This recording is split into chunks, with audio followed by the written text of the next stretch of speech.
From the Library of Congress in Washington, D.C. Good afternoon. Hi. One person is saying hi back, so I feel like I'm getting people's attention. That's good. I'm Mary Quattlebaum. I'm a regular reviewer. Somebody's actually clapping for me.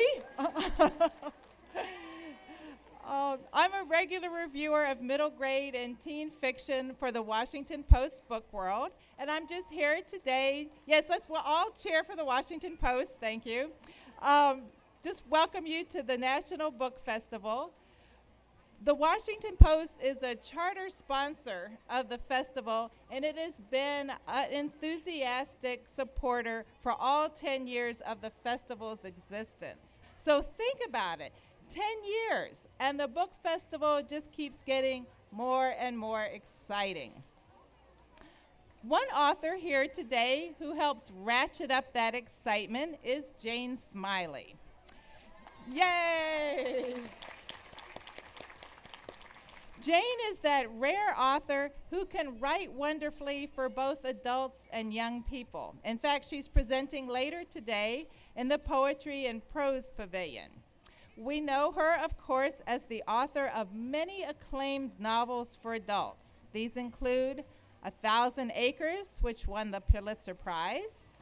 Other titles, The Greenlanders, Horse Heaven, and most recently, Private Life.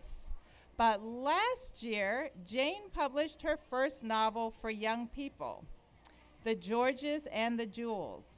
In a starred review, Publishers Weekly called it a lyrical meditation. The Chicago Sun-Times praised Jane's intricate and sophisticated knowledge of horses. Horses, bingo. That's what has made this novel really stand out. And I was a huge reader of horse books, all Marguerite Henry's horse books when I was a kid. The horses in The Georges and the Jewels are as believable and flawed and endearing as the humans. There's Abby Lovett, the main character, who's a 7th grader, but who can forget Honoree George, the troublemaking gelding that she trains? You can't fake the horse stuff. Kids know that. And Jane Smiley is the real deal. So happily, Jane has a new book coming out very soon called The Good Horse. Before Jane comes on stage, I want to tell you that there are 2 reasons to give her a big welcome. She's a wonderful writer, of course, but also tomorrow is her birthday. So I am going to count to 3, and everybody here just can say a big happy birthday. 1, 2, 3. Happy birthday, Jane. So welcome.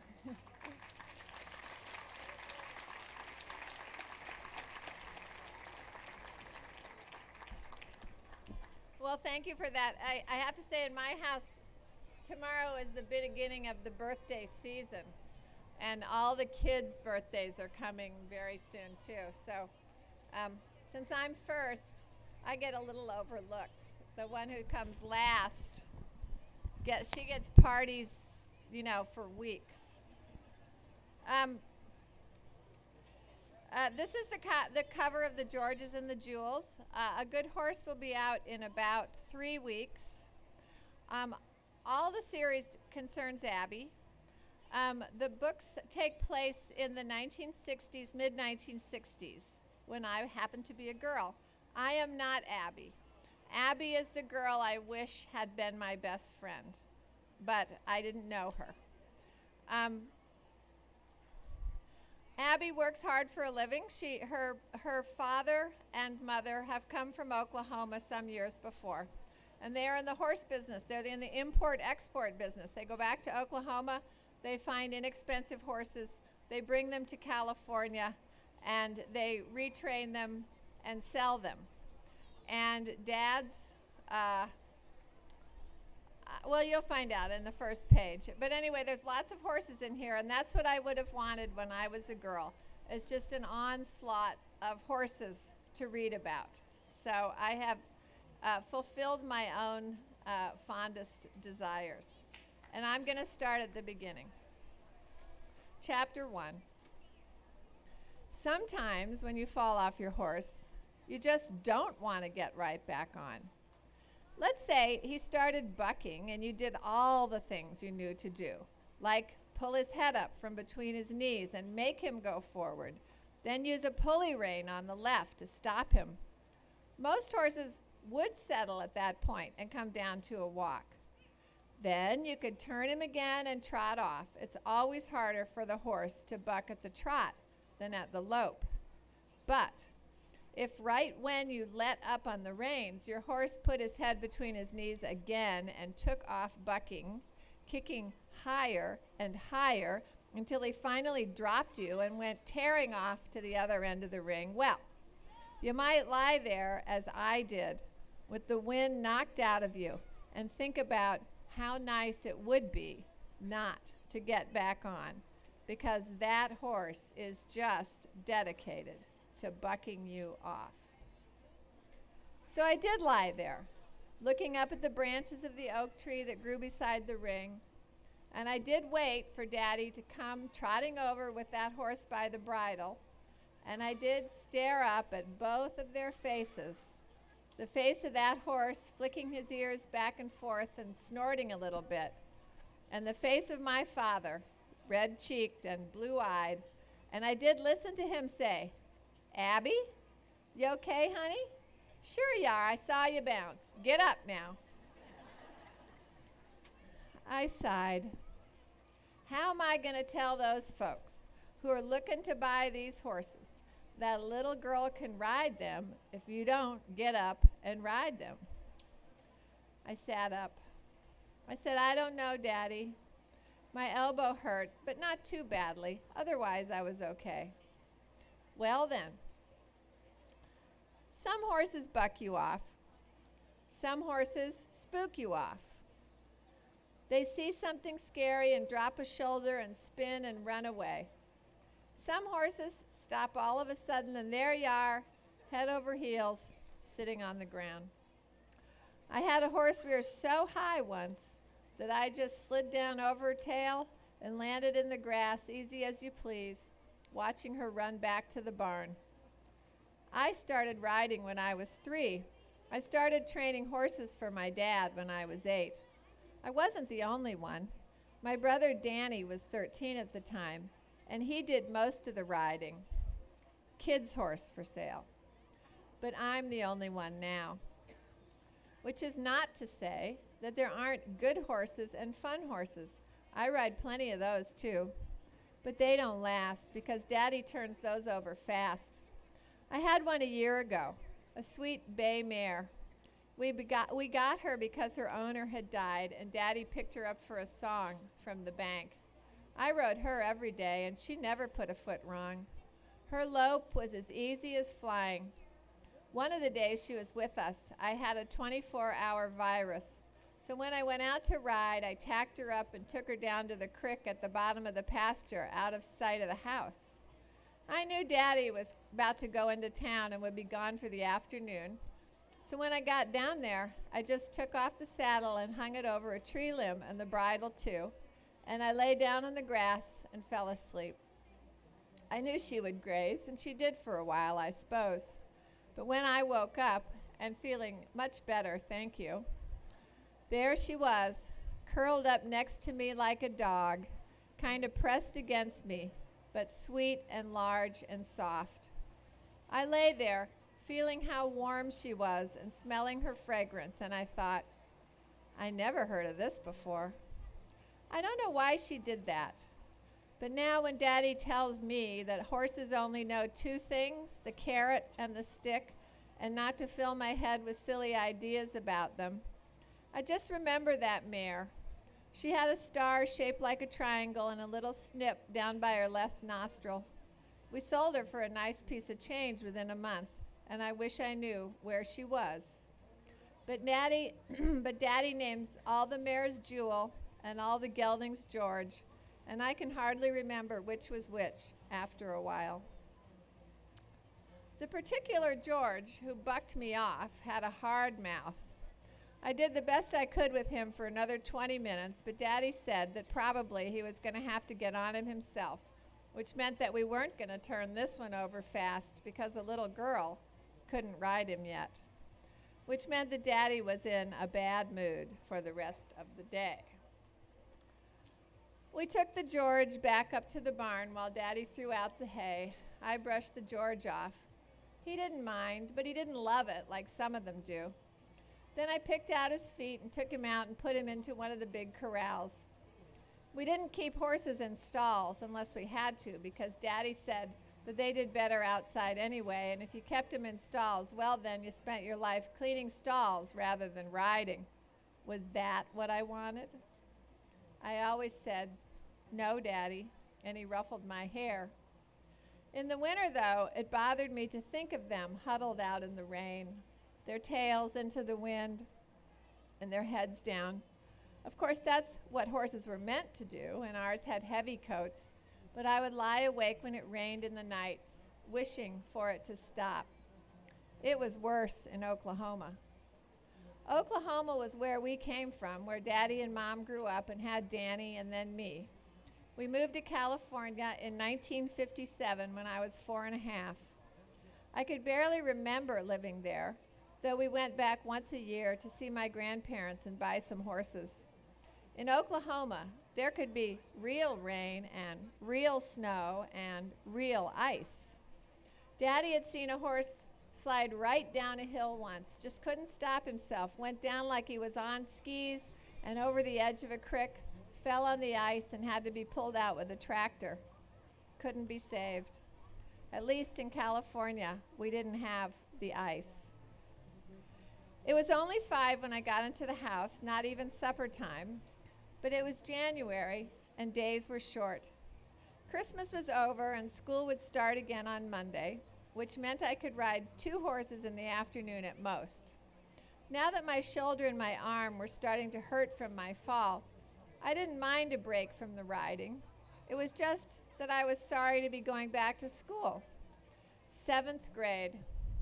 I have never heard anyone who had a single nice thing to say about 7th grade. But you know, that turns out not to be true, because my daughter, who's here, had a good time in 7th grade. So she's a strange one.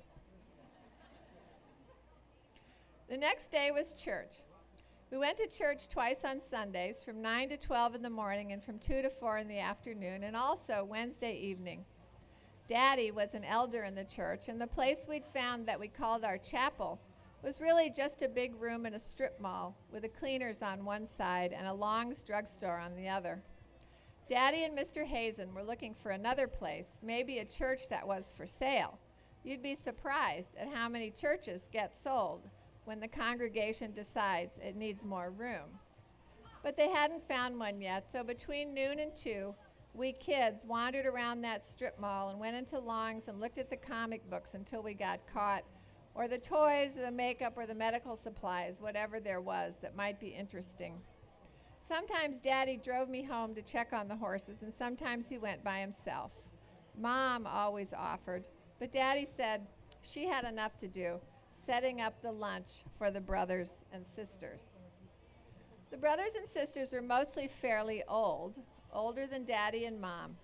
Only 3 families had kids, us and the Hollingsworths and the Greeleys. We had me, the Hollingsworths had Carly, Erica, and Bobby, who were all younger than Danny and older than I. The Greeley kids were 4, 2, and 1. Sometimes, on a really unlucky day, Carly Hollingsworth and I would be told to watch the Greeleys, and then our hands were full because those Greeleys, even the baby, could run. What Mom said if I made a face was, "Sally and Sam need a break so you can do your share." The only thing I liked about church, though I didn't say this to Daddy and Mom, was the singing.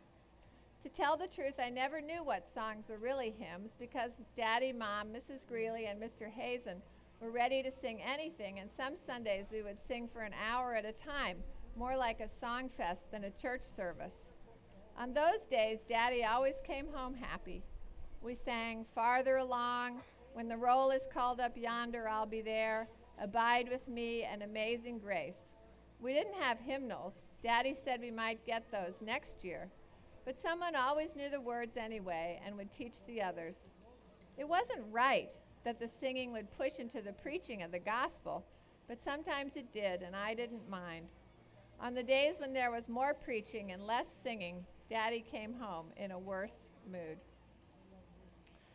That Sunday after I fell off, I was still a little stiff, so rather than wander around Long's, I stayed with Mom and helped her serve the food. She had macaroni and cheese, baked beans, some broccoli and carrots, a loaf of bread, and a wedge of cheese. For dessert, Mrs. Greeley had made an applesauce cake, which I liked very much. The younger women always made a lot of food because Mom said for some of the old people, this was the biggest meal they got all week. You know you're going home to a nice supper, Abby, so you watch what you eat, because Mrs. Larkin doesn't have that, and neither does Mrs. Lodge. I watched what I ate, but I especially watched myself eat a piece of that applesauce cake.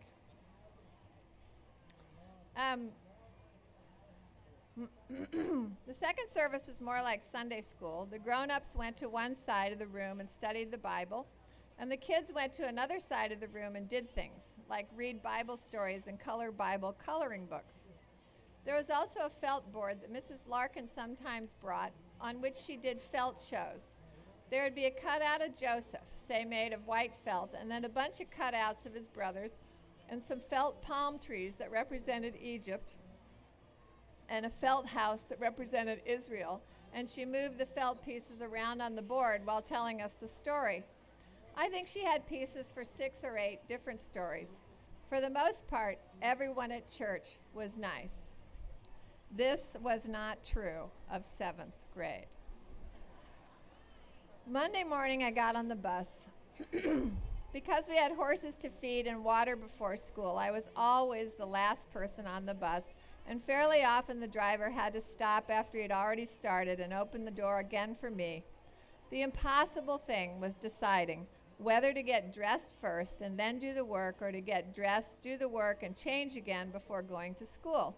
If I slept in even a little, I could not get dressed twice, and so my shoes would be a little dirty when I got on the bus. Sometimes the other kids started yelling, "Hey, what's that smell? Hey, what smells so bad in here?" And sometimes they didn't, but I always expected them to. I didn't have any friends on the bus, so I tried to read a book or look out the window. The best thing that can happen to you in 7th grade, really, is that you float from one classroom to another like a ghost or a spirit, undetected by the humans. I thought maybe it would be possible to do that at one of those big schools in a big town, but our school was small. The 7th grade had 40 kids divided into 2 classes, and everyone had a slot. My homeroom teacher was Mr. Jepson, the math teacher. It did not help that numbers made my head hurt. If I could sit by myself at night and work out my homework problems, I almost always got them right. But Mr. Jepson was the kind of teacher who likes to interrupt. So, Abby, what's the square root of 64? And then just when you're opening your mouth to say 8, he says, "Cat got your tongue today? Are you thinking?" And then when you open your mouth again, he says, "Well, what's the square root of 16? And now you're in this rhythm. Every time you have the answer, he asks you another question until he gives up on you, and finally he says, "Billy Russell?"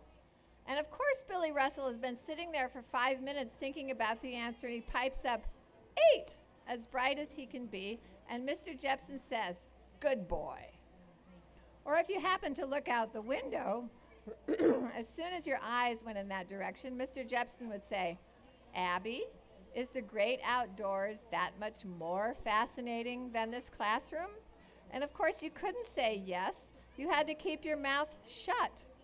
Most of the other kids seemed to like Mr. Jepson. At least they laughed at all of his jokes. Even so, I had a B in math, A on homework and tests, C on class participation. And that was good enough for Daddy, who didn't expect me to be going to college anyway.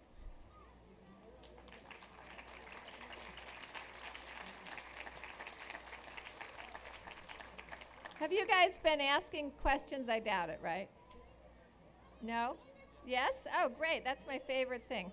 So has anybody got a question?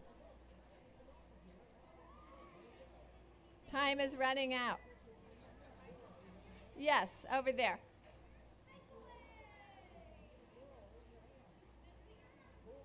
Shit, this girl has a question. What inspired you to write this book? What inspired me was that I have a lot of horses, and the thing I've noticed about them is that they're completely different from one another. And they not only seem to think differently from one another, but their bodies are different. They're constructed differently, and they can do different things. And one of the things that my horsey friends and I do all the time is talk about the personalities and characters of our horses. And so when I was a child and I loved horse books, that was the thing I loved about the horses. It was like having horses, except they were in books. And so that's what inspired me. All the horses that I knew just had to be in books. They were way too interesting not to be in books. Thank you. Let me say one thing about this series. You all may remember, some of you older people may remember movies like My Friend Flicka, where a horse is trained by the cowboy getting on him or her, and the horse bucks until he's exhausted, and then he starts doing what the cowboy wants him or her to do, and that's being trained.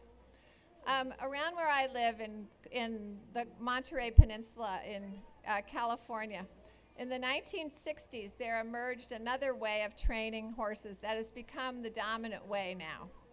And some people call it natural horsemanship. And the person who originated it was a man named Tom Dorrance, who came from a ranching family, but who was rather a small man.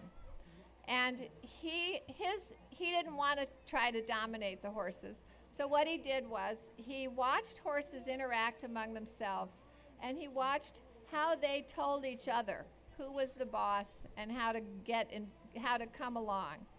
And then he used his own body in those ways, and the horses woke up.